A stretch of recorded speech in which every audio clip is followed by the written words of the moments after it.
Brad, I was in the background kind of watching a medical show as I was drawing the other day. And they said, we need 20 cc's of blood stat. And I realized that I have no idea what stat means as a word in English. Well, you don't know what that means? That's very simple. That means that when they say stat, you are supposed to come up with whatever sports-related statistic you can think of and shout it out so that you can distract them a little bit and keep them calm. Like, for example, you'd say in 1975, Joe DiMaggio had a 325 batting average, and that would help them to center and stay calm. So that's what that's all about, is you got to yell out a statistic. The surgeon's just like, I'm having a lot of trouble here, stat. Well, I got to tell you, Bernie Koufax his on-base batting average was amazing for... Yeah. But break it down. I don't know what stat comes from. Is it a military term? Is that what it is? Is it like statistical? Is it a short for statistical something? I don't know. I don't know what that means. It comes from the Latin word statim, which means instantly. Didn't you take Latin in school? I did. It's funny you should say that. I actually did take just half a semester, not even half a semester, a semester of Latin, which gives me 7 words of which I don't use ever. Yeah. So statum is the word. Statum. All right. You know what I didn't do? I didn't use the old Google.com. Well, that's what I just did. I got to tell you, Brad, if you ever need to Google something, try Bing.com. Well, now that actually, back in my newspaper days, this is interesting. And this is one I don't know what it comes from, but it's probably a Latin root as well. If a copy editor made a correction on a printout, like we'd print out a story or a graphic, they would make corrections, write them up, and then hand it back. We'd make the corrections that they suggested. And if they made a correction and then found out that they wanted to remove the correction and keep it the way it originally was, the notation for that was STET, S-T-E-T. And that means ignore this correction. Right. And I'll tell you how I know that. I actually worked as a proofreader for a year and a half out of college. Oh boy, what an exciting job that was. Oh yeah. Yeah, well that's it. I developed a very, I don't want to say love-hate relationship, but working with copy editors, they are the most fantastic people you'll ever meet. But they are also the most, they are very hyper-focused on one thing. And when you're talking to someone like us cartoonists, I'm sure, but when you're talking to somebody like that, it's really fascinating to me because I like talking to people who are passionate about one thing. And you get them talking about something like the Oxford comma. or whether a certain word should be hyphenated or not, and just they just get passionate about it. It's fantastic to see. So I was the junior proofreader on staff, and the 2 older proofreaders had been there for 20 years. And I got to tell you, something about focusing on proofreading for 20 years, it becomes like a beautiful mind scenario. They were socially, they were different people. They were yes. You didn't want to go out for a beer with these 20-year proofreaders. They were No, you never get past the menu. Look at this. They've got lactose-free, unhyphenated. Let's leave. Who did this kerning? And look at this double use of the ampersand. What is that?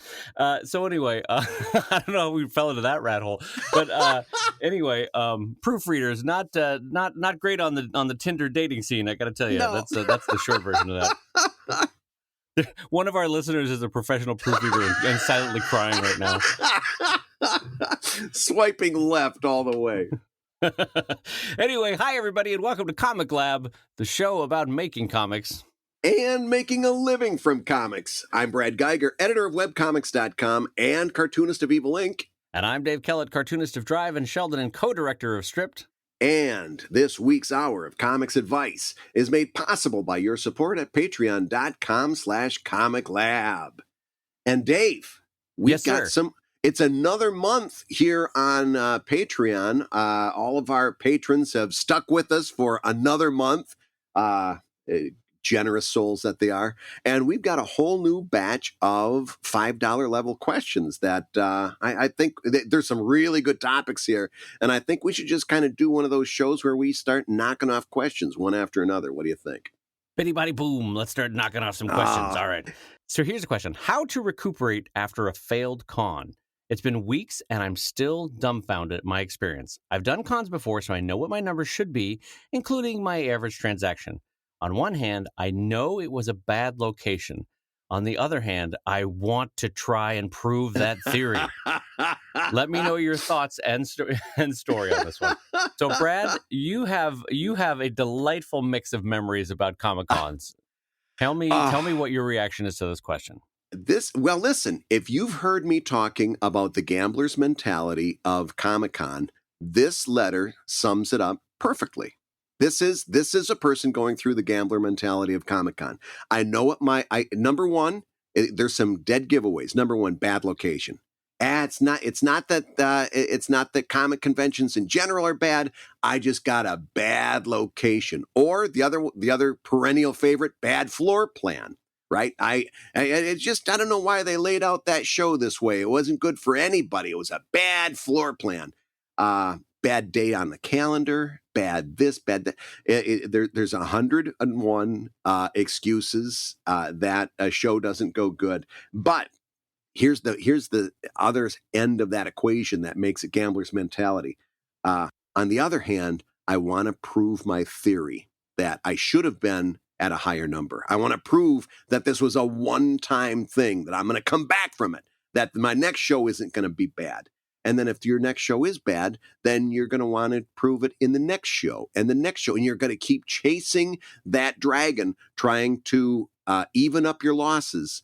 And the more you go, of course, the more in the hole you get. And that's where you get the inherent problems with gambling.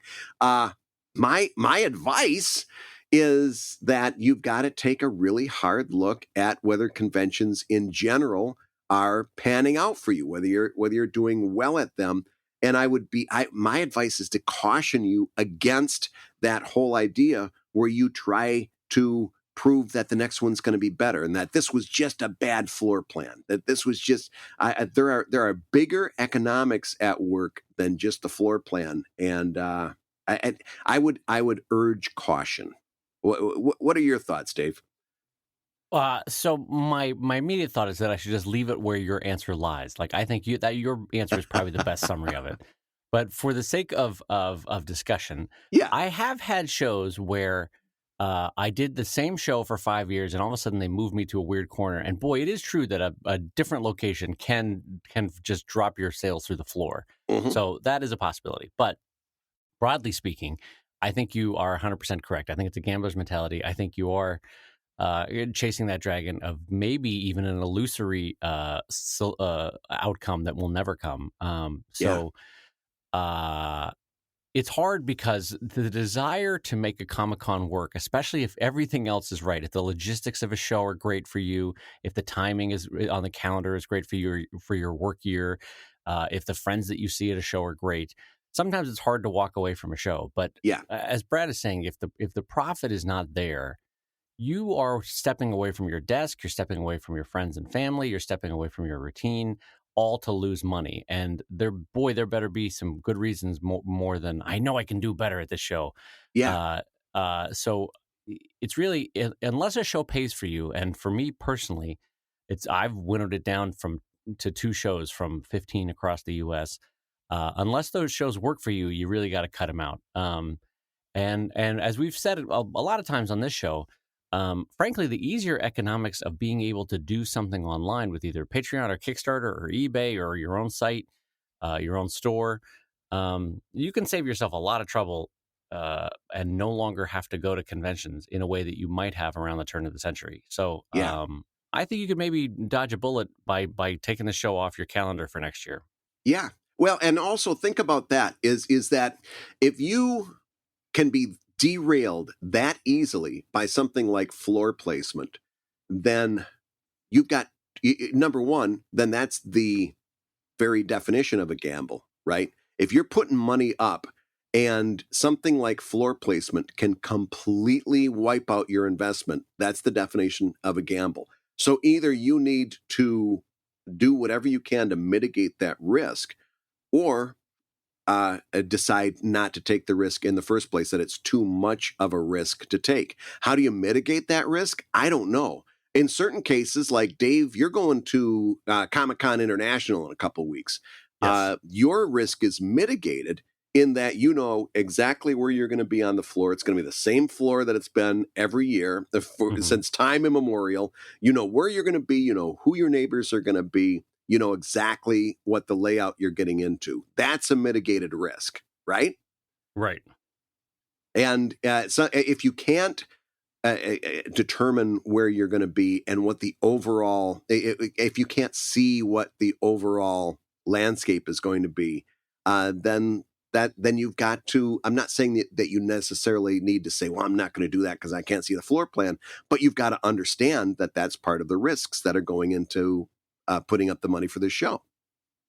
Yeah. It's funny you should mention Comic-Con because there is a concern in the back of my mind because so many of my risks with San Diego Comic-Con are mitigated because for me, it's a drive down the coast. It's an hour and a half drive, right? So I can load up a van and drive down.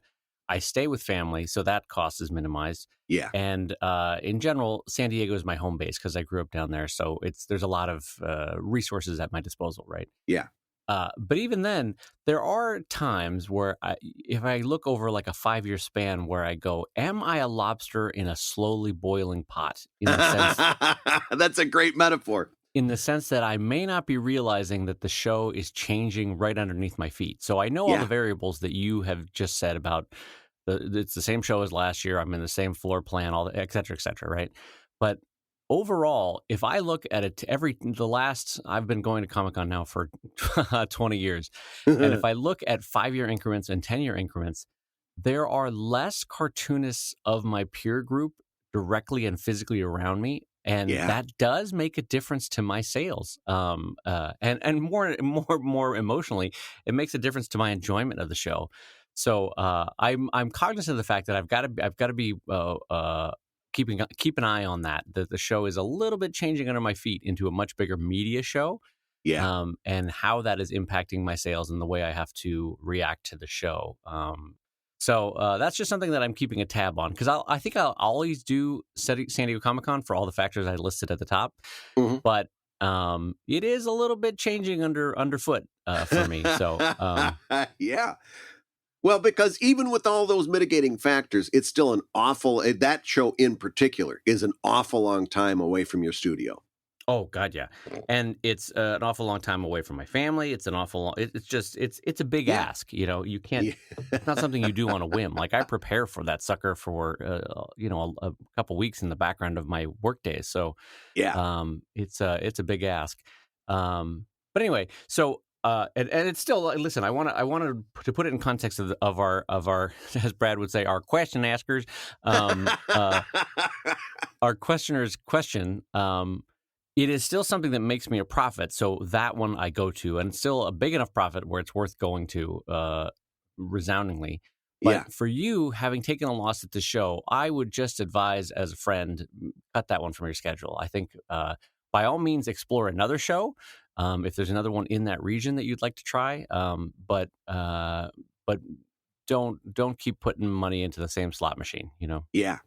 I agree with that 100%. I think, and not only that, but realize that your decision to do that, it frees you up to do something else with that time. In other words, don't take that show off your calendar if you do decide to do that. Don't take that show off the calendar and just and sit at home that week and twiddle your thumbs. Focus on maybe doing a new micro project. You know, there's been this whole concept, and this is not a new thing. This is a couple of years old. The whole idea of like a micro Kickstarter, like something that a small project that you just kickstart for a week or 2 weeks, and you do a micro project.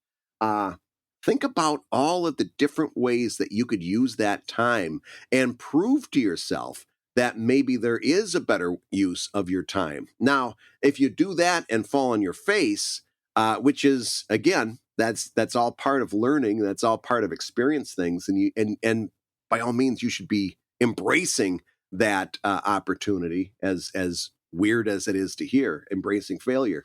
But if you do that and fall on your face, well, then next year you try something else. But Yeah. the only problem I've got is when I see somebody coming back, and the only reason I've got a problem with it because it reminds me so much of me.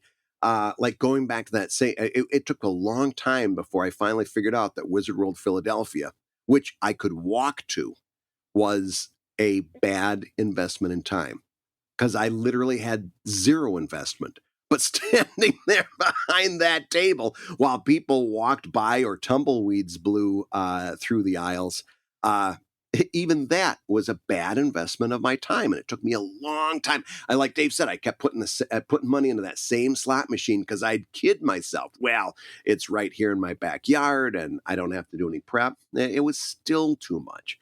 So I just want to encourage you maybe to break out of that pattern and try something new.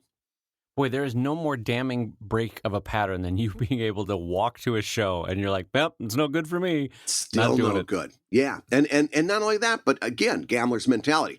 There was years like, I think 2010, 2011, when I made some serious money for my relative to my conventions. Probably some of my best years, even weighed against some of the golden years of San Diego.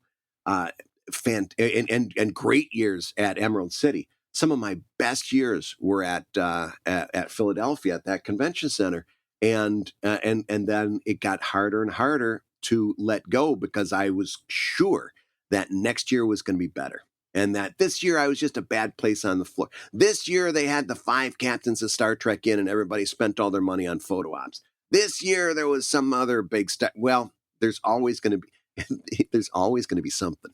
There's always going to be a reason you're not doing well at that convention. At some point, you've got to decide that maybe it ain't working for you. And that's not a death sentence. That's actually a life sentence to open up and do something different with your time. Oh, my God. You have never sounded more like a Hallmark card. That's amazing. Brad, you've got to look at your challenges not as a death sentence, but as a life sentence. Yes. I've never been more serious. People think, I'm giving up. I'm a has-been. I'm a washout, or it never was. It's not. There's other stuff to do. I just love that particular phrasing. Hello, I'm Susanne MacTaggart, inspirational speaker. You've got to look at this challenges not as a death sentence, but as a life sentence.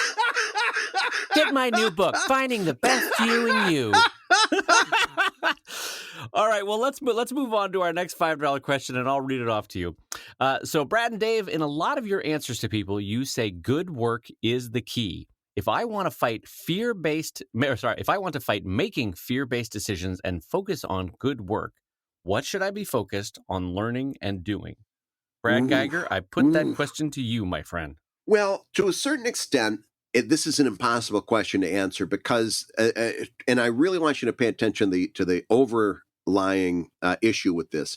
The answer to that question is going to be different for every single cartoonist. One cartoonist comes up, I might say you need to focus on your writing. Another cartoonist comes up, I might say you need to focus on doing better on social media, or your art or your publishing calendar.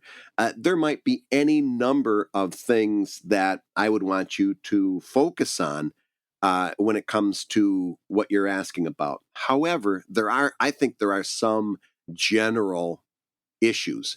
And for me, and I've talked about this before, for me, the number one thing is to focus on the comic in a very mindful way. In other words, when I say focus on the comic, I don't mean spend more time creating it.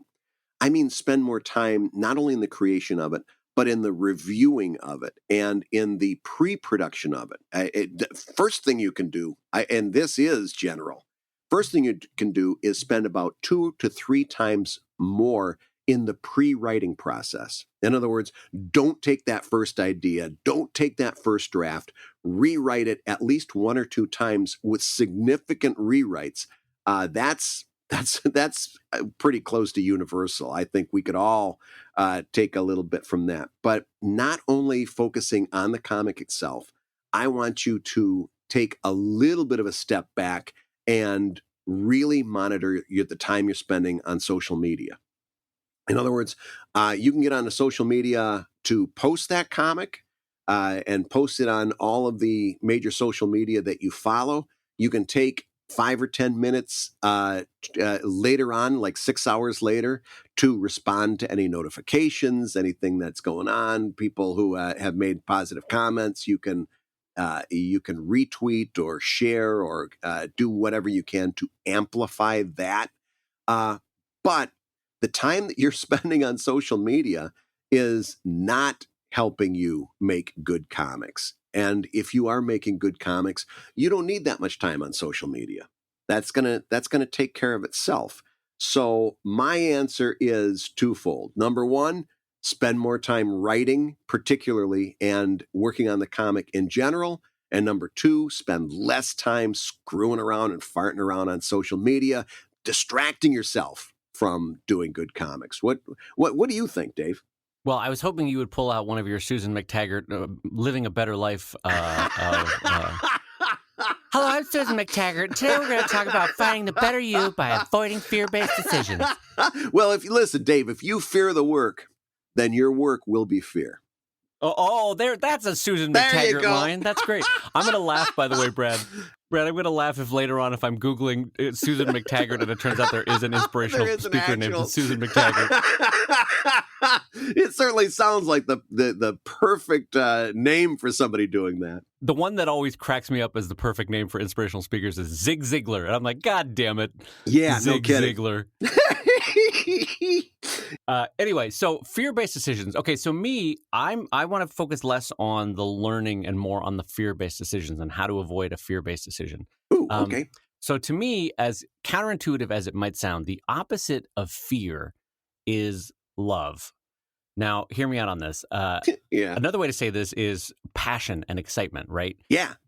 So if in your work, if you're like, I should just color this in Photoshop, but God, I really want to watercolor this one, or the line work for this one, I want to not draw this in my normal style. I want to draw this in a 1950s style. Now, normally a fear-based decision would be like, no, you're going to mess it up somehow. Don't do that. No one will like that weird change in style. Don't do that. Or this and that. But if you love it and if you are passionate about it and if you feel in your heart of hearts that it's the right move, then that is the right move to make. Yes. And for all the reasons we always talk about, that passion will come through in the work, and your love for what you've created will translate into people loving that piece of work. Mm-hmm. And a really good example of that, and it's so funny that it popped into my mind, I haven't thought about him in forever, is Perry Bible Fellowship with Nick Gerwich. Mm-hmm. Brad, I'm sure you're familiar. But if you look through Nick's work, every third comic is drawn totally differently and it takes a completely different editorial slant and a completely different view, such that it's completely unexpected when the punchline hits. And to Nick's huge credit on that, you can see that he is not operating out of fear. He's operating out of, to hell with it. This is what I want to draw. I'm having fun drawing this. This is fun for me. Are you having fun too? Of course you are, because I'm having fun. and so one of the reasons why Perry Bible Fellowship is so infectious is because he clearly was not operating out of fear. He was just having fun with it, and the joy came through the work. So that's one way to look at fear. Another way to look at fear is to separate out fear-based decisions around money and fear-based decisions around creativity, because I will very strongly advocate for making manageable size failures when it comes to money, right? Like, you never want to be like, hi, I'm Susanne MacTaggart. I'm rolling the dice. Here's a $40,000 book run that I'm doing. We're having a lot of fun. Woo, I'm chasing my dream. So don't listen to Susanne MacTaggart when it comes to money. I think money is one where as you build your career, you want to make mistakes. And one of the reasons why I always say manageable size mistakes, you want to make a mistake such that if the worst comes to pass, that the money will not become a Titanic for your career. Right. You know, you don't want to quit the day job where it's like, I'm rolling the dice and no one's going to stop me. And here we go. Oh God. I need that money back. You want to make it where you're working on nights and weekends, because that's a more manageable size mistake money-wise. So separate out fear-based decisions on money from creativity. Now, creativity, there's almost no way you can fail if the love and the passion and the joy are there. And so follow your heart. And if your heart is telling you that you want to draw something completely different, or if you want to write a topic that you don't think anyone else might be interested in, but you're in, God, by God, you're interested in it. I Yeah. mean, look at Kate Beaton with history. Look at Zach Wienersmith with science. Look at, you can name it. Randall Monroe with math. Yeah, look at Check Please in terms of a hockey player that loves to bake. I mean, Yeah. you can think of any topic where it's like, oh, there's no audience for this. No one will like this. But because they love it, boy, that comes through in the work. And so that's not fear-based decision-making in their cartooning. So creativity-wise, you almost can't you can't operate enough in terms of being away from fear. Money-wise, all right, there you can have a little bit of fear trickle into your work, but into your decision-making. But anyway, so that's why I would advocate that love and passion is the opposite of, as Susanne MacTaggart would say, love is the opposite of fear, Brad. You were talking about making manageable financial failures. Did I ever tell you about the only time I ever chased somebody down at a comic convention and made them allow me to buy my book back from them? No. What is this story? How do I not know this story? This guy comes up to me. He buys the webcomics handbook, right? And he's like, this is going to show me how to do webcomics. And I'm like, that book is going to talk about the business side of webcomics. It's going to talk about advertising, putting your stuff up on the web, promotion, crowdfunding, blah, blah, blah. And he says, that's great. That's exactly what I need. I'll take it. I sold him the book. And we're talking for a short while afterwards. And he says, well, listen, this book really better be good. And I said, well, I'm very proud of it. I think it's very comprehensive. He says, no, it's got to be good because next week I get my final unemployment check. And I'm going to put this website up over the weekend. And he hadn't even started working on a comic strip yet. He was, and he goes, I'm going to put my website up over the weekend and I've got some ideas for a comic strip and this book has got to do it. And he walked away and I literally practically jumped over the table, ran down the aisle and I stopped him and I said, listen, come back to my table. And I said, listen, here's the deal. This is a bad idea. It's such a bad idea. I want you to give me the book back. I'm going to give you the money back. You need to put that money. If your last unemployment check is next week, you need that money for something way more important than this book. You can get this book at the library. You can find this book online. I even told him there's some places that you can find that book pirated online. Do a couple searches. I won't begrudge you of that.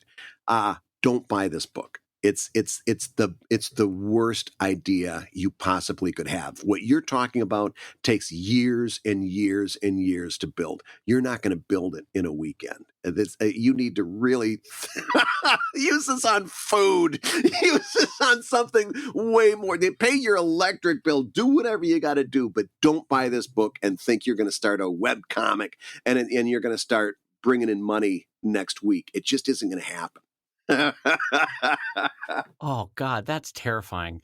Well, Brad, because normally our sales at Comic Cons are like the lowest stakes ever. It's like, well, I hope I enjoy this. Have a good day. And this guy's like, well, I hope this cures my sciatica. Otherwise, I've got to have the operation. Yeah, and I didn't want that on my conscience. I could not have let that guy walk away. I would have been obsessing over him for the next several months, if not years. I wonder if that guy ever did anything, Oh God. And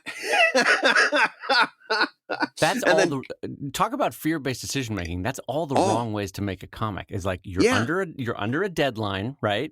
Yeah. Money is short and has to come in immediately. And also, money considerations came before creativity decisions. That's all the worst conditions. And he didn't even have a comic yet. He just had an idea for a comic. So in terms of answering our question, Asker, that is exactly what a fear-based decision looks like. So for you, because you talked about you wanted to focus on learning the right way to be creating, and the truth is that like any enjoyable activity, if there's joy in your art, then I guarantee you are learning as you're drawing. Your hand is figuring out new techniques. If you're drawing every day, as Brad always says, and frankly enjoying it, then that's not operating from fear. But as Brad said, also focus on removing negativity, removing the social media feed, try to minimize it in your life. And frankly, there is a really great way to focus on the goods in comics, and that is just to read good comics. Flipping through a Calvin and Hobbes for art, or flipping through I don't know, a Saga for good writing, or I don't know. I'm trying to think of good examples there, but that it influences your making good decisions in your own art. So in addition to focusing on the joy and the passion and the creativity in your own work, surround yourself with good stuff, and less on the negativities and the stupidities of social media. So yeah, that's something I've been meaning to bring up, because it's a thread I noticed listening to the old shows. Zach Weinersmith and Scott Kurtz and Danielle Corsetto. Think about all the people that not only we've had on the show, but people that you and I have met in real life, who are who we consider kind of top flight, really cartoonists that we admire. What's the one thing that they all have in common? They all are voracious readers. yeah, that's true. You know what I mean? Think of how well read most of the cartoonists that we admire are. These are people that are constantly feeding their brains with stuff, constantly doing intake, constantly indulging in their passion of comics, and not only comics, but good writing in general. It's a common thread among almost all of these people that they're very well read. Yeah. So don't think for a second that that's wasted time. The time that you might spend with a good book, that's feeding your creative soul kind of stuff. Well, and as Brad's alter ego Susanne MacTaggart would say, a book is a friend you carry with you. So I don't know how I've gotten. By the way, Susanne MacTaggart absolutely is on marriage number 4. She's currently polishing off a bottle of Chablis and on marriage number 4, but she's sitting there going, "When you chase your dreams, you chase your future." And as Groucho Marx once said, outside of a dog, a book is a man's best friend. And inside of a dog, it's too dark to read. You ruined my punchline. Oh, boy. All right. Well, so Bradley J., we got a question just for Brad. Do you want me to read this one to you, my friend? Yeah. Hi, guys. This is one more for Brad, but I'm sure Dave will have some good insights. Well, we'll see about that. Yeah, I want to hear your insights. Brad, when you decided to take the plunge into not suitable for work comics, how did you navigate perceptions with your family, wife and young sons, friends, and colleagues? Did you get any puritanical grief?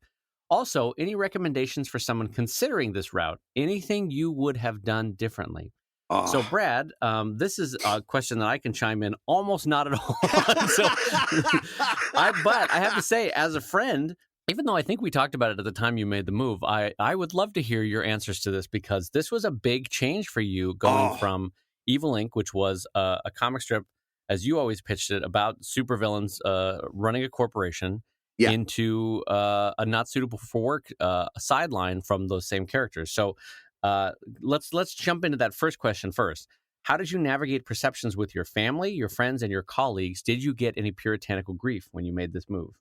The answer is knock on wood, no. Don't say knock on wood in the context of this question. Well, boy, how did I miss that? You sure you don't want to write for this? No, so far I've been very lucky. My wife is 100% behind it. She's all for it. She's got zero problems. It is funny because people won't come to me directly and say anything, but like they'll come up to her and they'll say, "Are you okay with this?" And then of course she looks at him and says, "Yeah, it's going great. It's fantastic. And by the way, sex is nothing to be ashamed of. Sex is something everybody does. Sex is something everybody likes."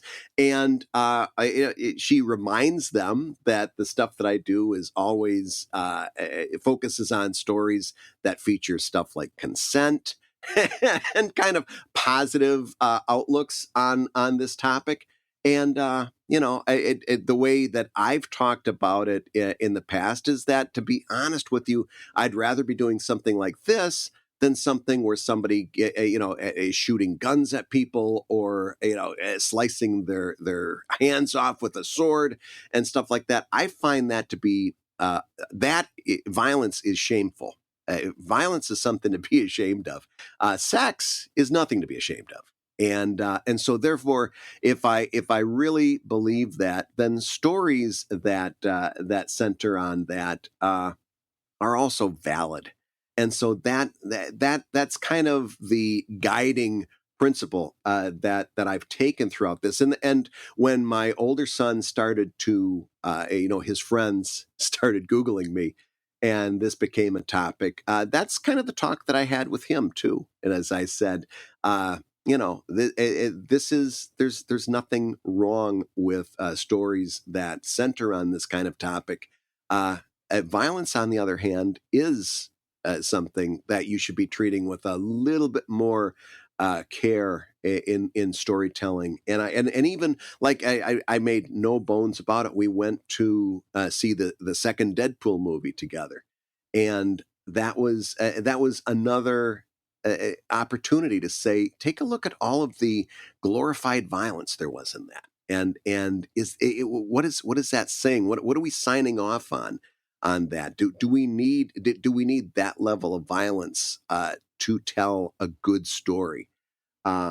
That's something that has opened up, especially as my kids become teenagers, knowing that they can talk about these issues and there's no shame that's involved in that. I think, or at least I hope, will be helpful moving forward. It is not now. I've done numerous teaching opportunities. I'll be teaching again this fall, and I made everybody, in terms of my superiors at the college, I made them very aware of what I do, and it has not been a problem. So far, this has been not a big issue that has held me back by people being puritanical, as you put it. However, that's I'm also realistic. That is going to come at some point. There is going to be a certain amount of pushback some point. And the only difference that I second guess myself on a pretty regular basis is not using a pen name. And I struggled with that for a long time. I think it would have been easier if I would have come up with a pen name for that. I could have very easily done a wink and a nod sort of thing, and made people understand that when they were supporting this other person, they were actually supporting me. I think I could have made that very obvious. But right.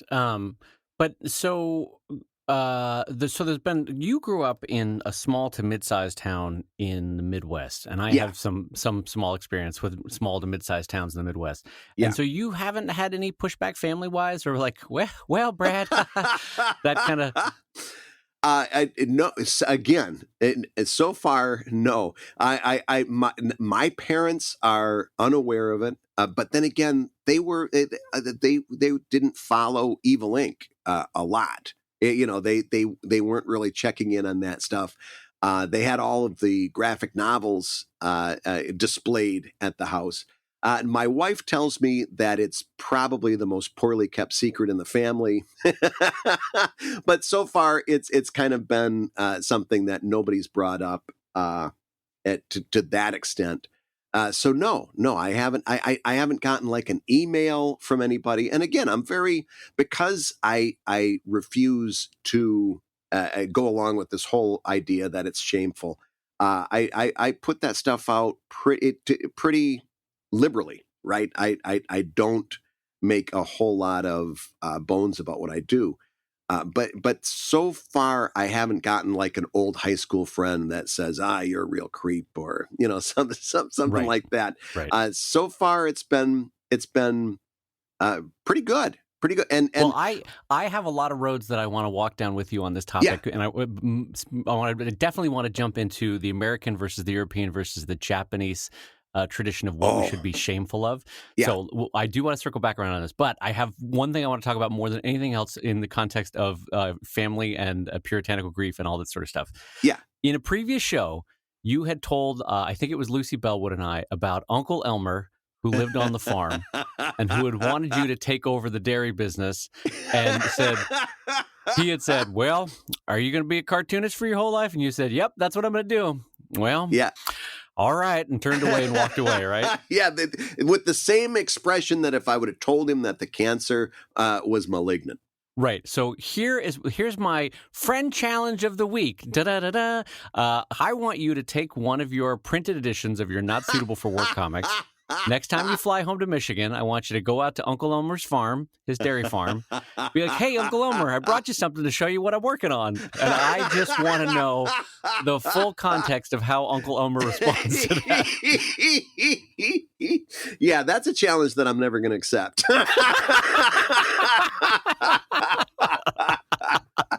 I might take him courting disaster, but I am not taking Evil Ink After Dark. I love the idea because we were talking last week about my father-in-law of kind of like looking at me going like, this is an honest day's work. Like, what do? You're drawing all day. I would love the idea of your Uncle Elmer realizing that this is what you do for a living. Yeah. That you know what? He might actually I might grow in his estimation after that. He might have an appreciation for that. I'm not sure.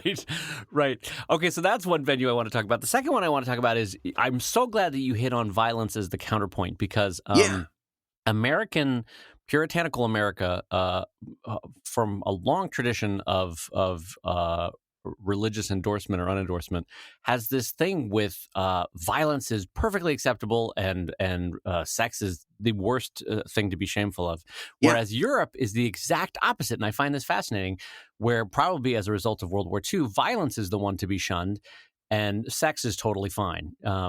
And then what's funny is Japanese, by contrast, in their comics, both sex and violence are fine for storytelling, but God forbid you spill some milk in a school cafeteria because that is so embarrassing. Yeah, that's fascinating. It is, to me. To me, it's so funny how the Japanese, who are a wonderful people, the worst thing in a comic is just to have been embarrassed. Like anything but being embarrassed. Don't let me get embarrassed for anything. Don't let me get humiliated. Well, and since I've been doing this more and more, so of course I'm checking out, so I am looking at how Europeans do adult comics. I'm looking at how, Japanese, they've got a whole genre of adult comics, and I'm looking at how they treat those subjects. And it's really interesting. Some of the European comics are super, super like really into BDSM, like really like tough stuff. Like the people don't. Here's my problem, I guess, is what I'm trying to get to. Well, a lot of the comics in this genre that I see, the people don't look like they're having fun, and that bugs me. And I don't know whether you were familiar with Phil Folio's Xenophile, the adult series that he did back in the day. You know what? I know Phil, and I know of that title. I don't know that I've ever actually seen that title. And the thing that really brought me to this was Patreon, right? This was, as I've said in the past, this was something that my readers were telling me in no uncertain terms that this was what they wanted. This was something that when I offered it as a proof of concept, I put one strip up, 4 panels, and my Patreon tripled by the end of the month.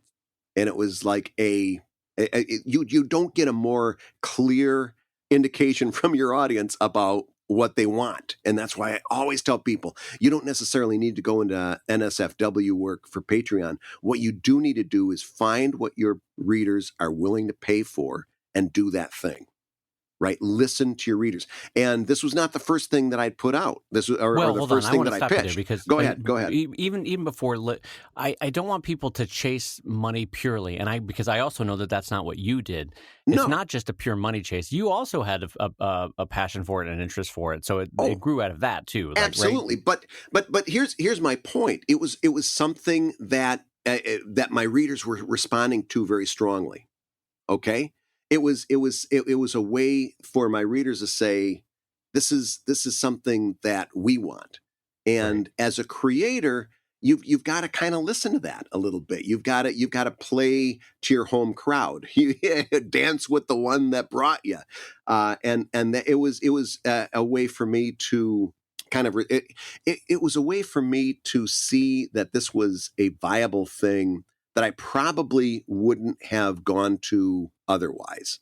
Right. It was not an idea that I would have felt free enough to have pursued without my readers saying, "No, we got your back on this. This is something."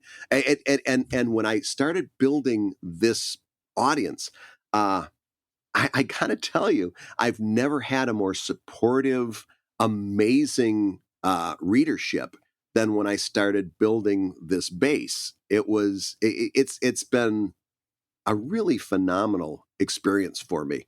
But what I wanted to bring up for with Phil is that when this transition was happening, I went back and I read his Xenophile books, and I talked to Phil just before I started doing it at New York Comic Con. The last time I went to New York Comic Con, and we sat down in an Indian restaurant and had a long talk where he addressed some of my fears, gave me some really good advice. It was a really one of those nights that was kind of transformative when somebody with a little bit of experience takes the time to really kind of walk you through something.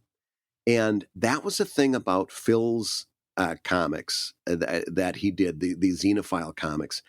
Everybody was always enjoying their experience. Everybody was having fun. It was a joyful look at sex and in a creative, inventive way of, it wasn't just these two people get naked and then crazy stuff happens. It was what happens if an alien comes down from outer space? What happens if a mythical creature is introduced? What happens sex in outer space? It was science fiction, fantasy, and it raised the storytelling to such a point because it was a look at this activity that in a way that you never thought of before. And so Right. he pumped creativity into this thing. He and put a lot of love into this thing, and also a lot of joy. And it kind of showed me how this whole storytelling could be. And I keep coming back to that word, and I'm sorry, joyful. It was fun. People were happy and silly, and that became my gold standard. It was like, if I can do stories like that, then I'll know that I will have succeeded. Well, you don't need to apologize for joy being the hallmark of it. I mean, so much of our advice with cartooning is to never forget and never walk away from the joy that brought you to it in the first place. Yeah. So I completely, but also you talking about Phil is a great time to transition to the second part of this question, which I think will be fascinating to hear your answer. Brad, looking back on how you did it, how you made this transition to not suitable for work comics. What a chewy acronym that is, by the way. Not suitable for work comics. What would you do differently looking back on it now? What aspects or steps did you take or not take that you were like, I wish I would have done it this way? The only thing that I second guess myself, as I said a little bit earlier, the only thing that I second guess myself is not using a pen name. But the more I think about it, the more I think I would have also been disappointed in myself for using a pen name, because then it would have been saying, well, this isn't valid, or this, there is shame in this. It would make things, it would take certain things off the table. Like when I go in to teach a class, it was funny. I talked to a guy that is a professor at this college that I'll be teaching at in the fall. And I said, I told the director of the department, I said, these kids are going to Google me and it's going to come up. And he laughed. He says, Brad, kids don't Google their professor anymore. That's 5 years ago. They don't Google anymore. He goes, I go and teach a class and I'll talk about things that I've done, and they have no idea about what I've done and what I've what I've worked on. He says, that's something that we did 5 years ago. People aren't Googling their professors anymore. So that's something that it would take that issue off the table so that I don't ever worry about it. But at the same time, it would have been giving in on a philosophy that I think I would have been disappointed. So and that's and In terms the of issue not of feeling shame, you mean? yeah, yeah, and the idea of using a pen name in general, I think I would have been disappointed in myself if I would have used a pen name. It would have certainly made some things so that they're not even topics, something I really don't have to worry about or could easily explain away. But I think I'd be disappointed in myself if I had done that. And I think if you look around, you see a lot more people doing going into this subject matter. For example, have you seen Danielle Corsetto's new comic that she's doing on Webtoons? It's funny you should mention that. I just saw that yesterday that she was Yeah, doing that one. Yeah. and she's doing a.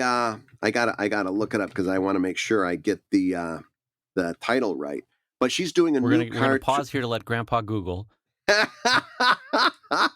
But it's called Boo It's Sex, and it's at Line Webtoons, and it's basically these college aged women that come into a sorority house type situation, and a ghost of a sorority girl's past guides them through understanding sex and relationships and their own bodies and so forth. Basically, it's a sex education comic that's done in a really interesting and creative and funny way. Danielle's writing it, and they're doing it exclusively for Webtoon. You see more and more people who are kind of embracing this topic. I think in another 5 years, it's going to be even less of a hush hush kind of topic than it is now. I think we're getting more and more accepting of it as people in general. But no, I don't know that I do a lot differently than I'm doing it right now. I think the two things that I really think worked for me is, number one, owning it and saying this is a thing that I'm doing. If you're cool with it, that's great, and if not, I understand that too. I have gotten I've been doing this since 2015.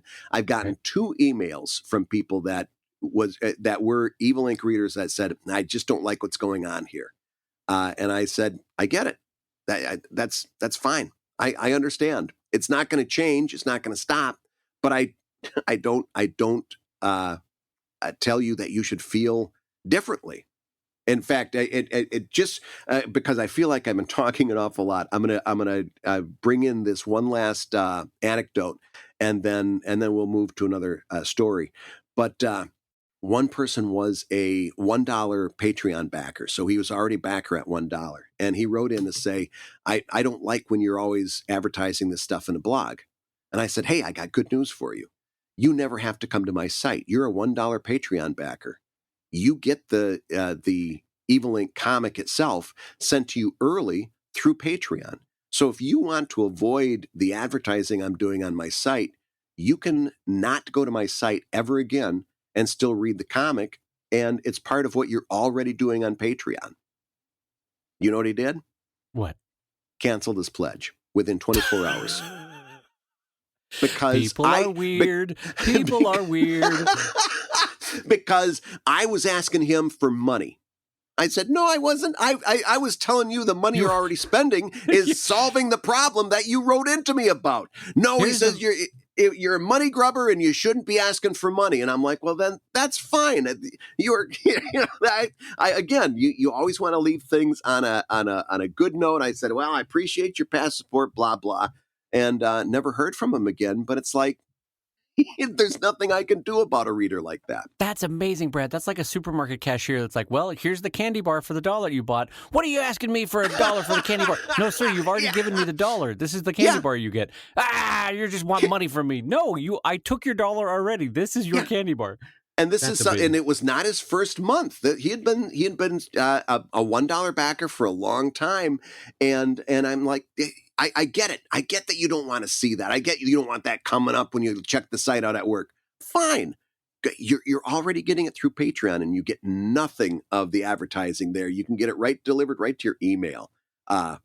You already got it. You've got the answer to your problems. And what he wanted was not an answer to his problems. What he wanted was, for me to change my entire life because of his outlook, and that wasn't going to happen.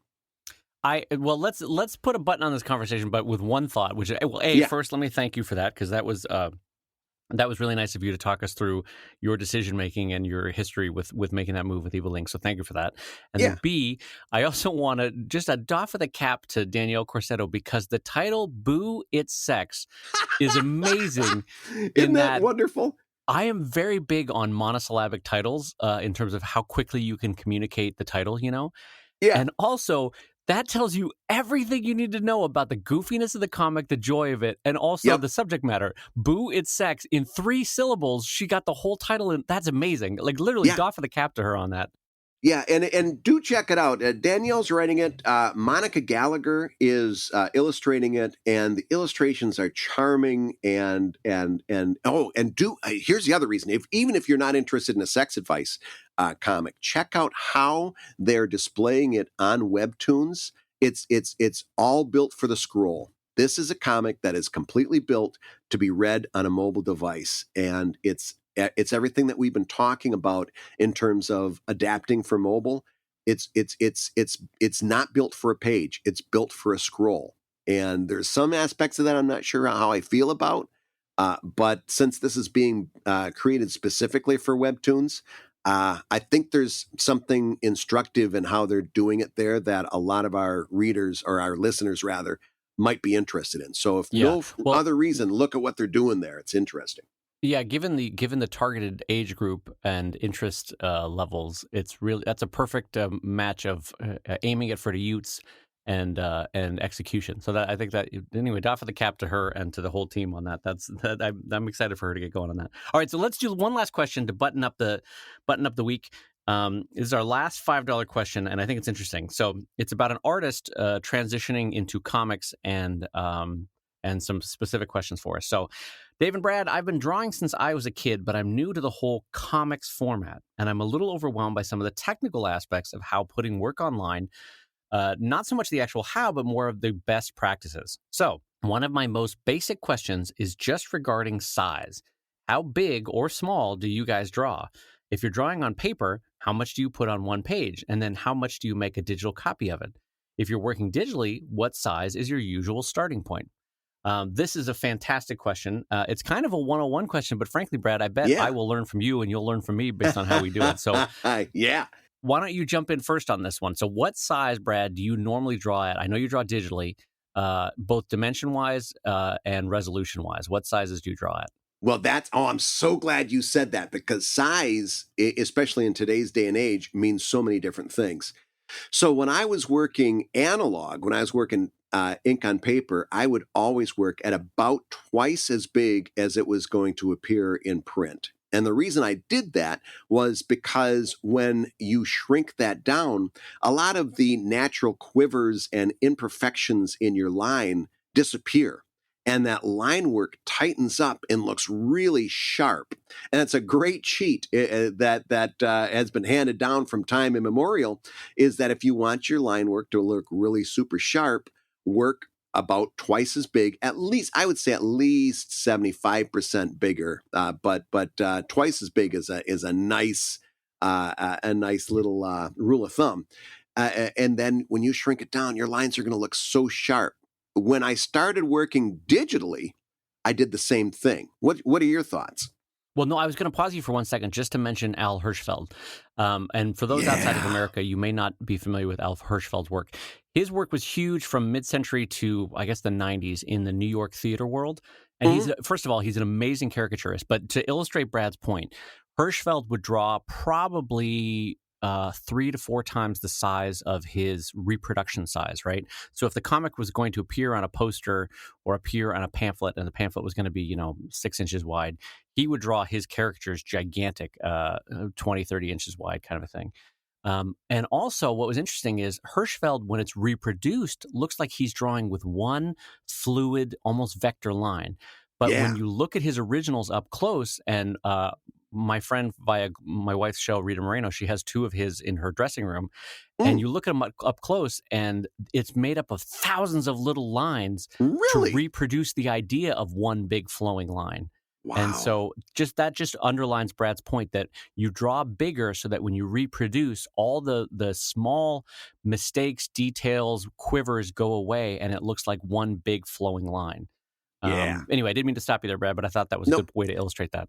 well, no, the only thing I was going to add was that when I moved to digital, I continued to do that. I continued to draw Yeah. large Yeah, yeah. and shrink down. And then that carried over into resolution. And that's the other meaning of the word size.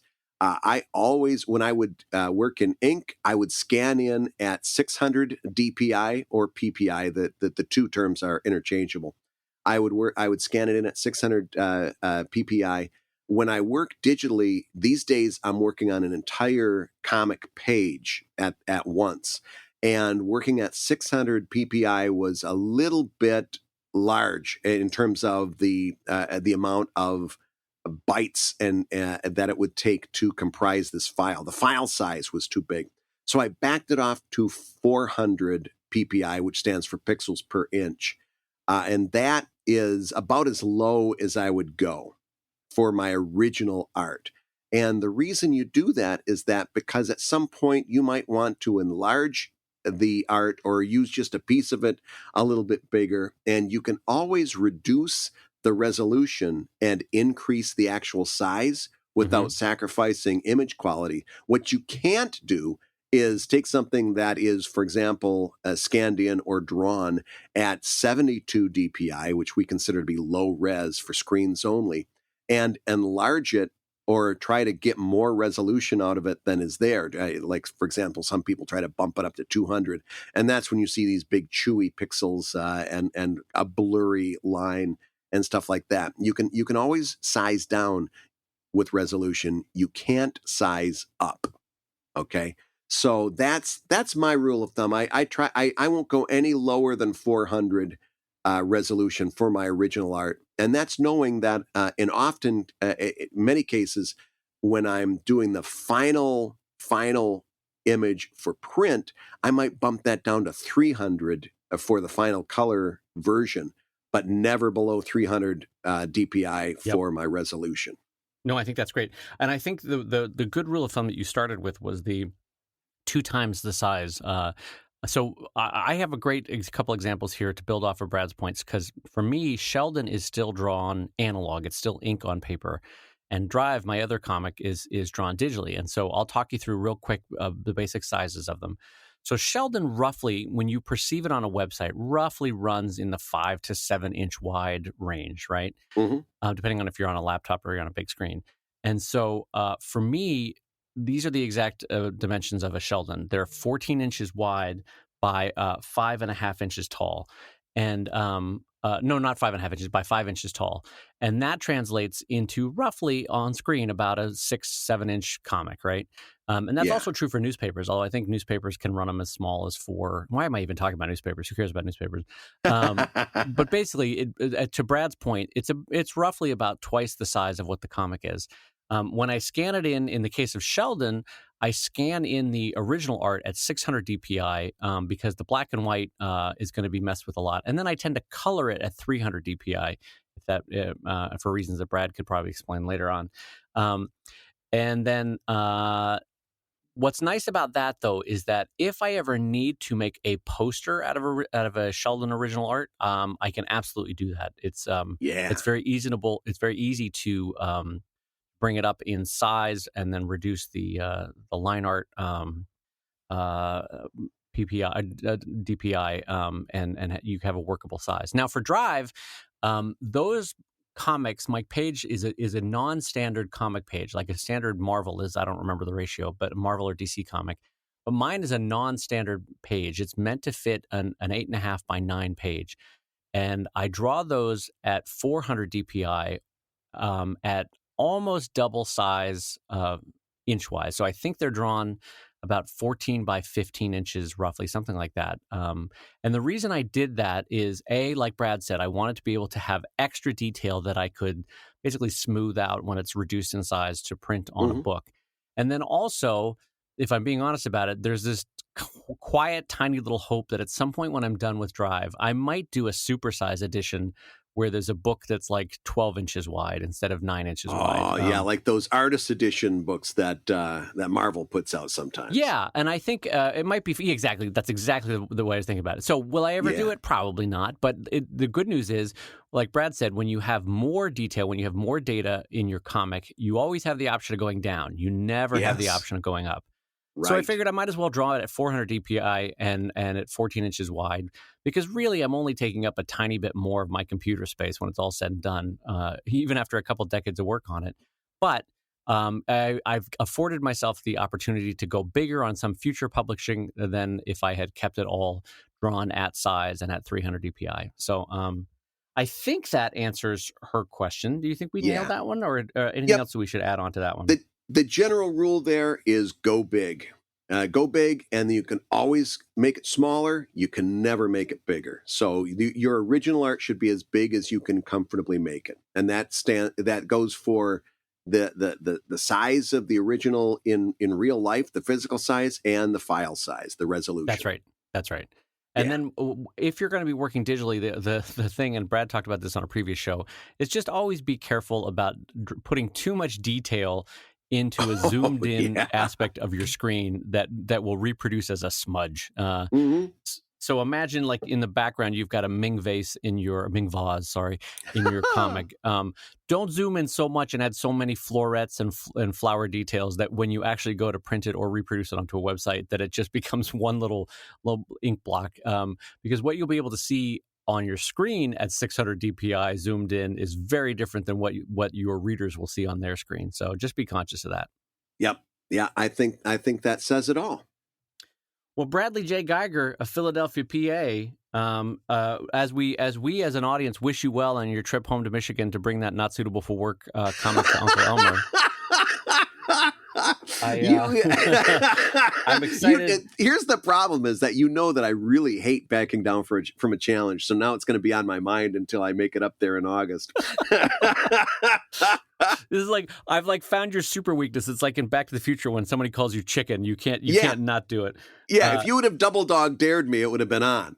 Yeah, that's right. No, I'm not going to. He would throw a cow at you. I don't want Uncle Elmer to. He would have a cow.